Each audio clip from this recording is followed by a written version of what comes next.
بسم اللہ الرحمن الرحیم۔ نماز کی 7 شرائط ہیں جن کا تعلق نماز کے باہر ہے، اور 6 فرائض ہے جن کا تعلق نماز کے اندر ہے۔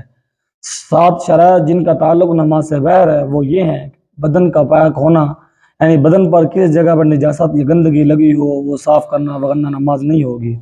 نمبر 2، کپڑے کا پاک ہونا، جو آپ نے نماز پڑھنے کے لیے کپڑے پہنے ہوئے ہیں وہ بالکل صاف ستھرے ہوں، ان کے اندر کسی قسم کی گندگی نہ لگی ہو۔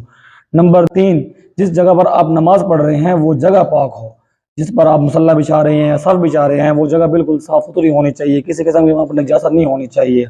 نمبر 4، ستر کا چھپانا، مرد کا ستر جو ہے وہ ناف سے لے کر گھٹنوں تک ہے، اور عورت کا پورا جسم ستر ہے۔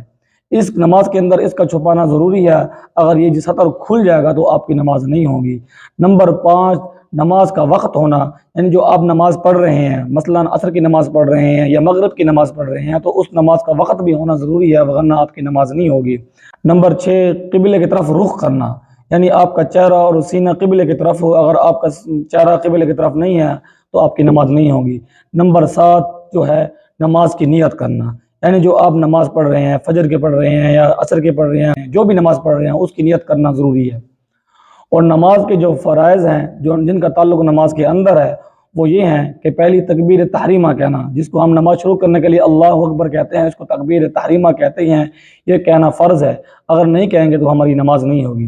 نمبر 2، قیام کرنا، یعنی کھڑا ہونا، اگر کوئی انسان نماز پڑھتا ہے کھڑا نہیں ہوتا تو اس کی نماز نہیں ہوگی۔ ہاں، اگر کوئی انسان مجبور ہے یا بیماری ہے، کوئی عذر ہے تو اس کے لیے گنجائش ہے۔ نمبر 3، قرات کرنا، یعنی قرآن مجید کی تلاوت کرنا نماز کے اندر فرض ہے، اور کوئی انسان قرآن کی تلاوت نہیں کرے گا تو اس کی نماز نہیں ہوگی۔ نمبر 4، رکوع کرنا، ہر رکعت کے اندر ایک رکوع فرض ہے، اور کسی انسان کا رکوع چھوٹ جائے گا تو اس کی نماز نہیں ہوگی۔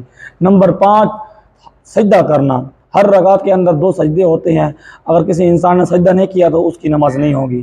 نمبر 6، آخر میں التحیات کی مقدار بیٹھنا، اگر کوئی انسان التحیات کی مقدار نہیں بیٹھے گا تو اس کی نماز نہیں ہوگی، یعنی جب ہم سلام پھیرنے سے پہلے جو بیٹھتے ہیں التحیات پڑھنے کے لیے، اور کوئی انسان التحیات نہیں پڑھتا، التحیات کی مقدار بیٹھ جاتا ہے پڑھنے کی مقدار، تو اس کی نماز ہو جائے گی، کیونکہ التحیات پڑھنا واجب ہے اور التحیات پڑھنے کی مقدار بیٹھنا فرض ہے۔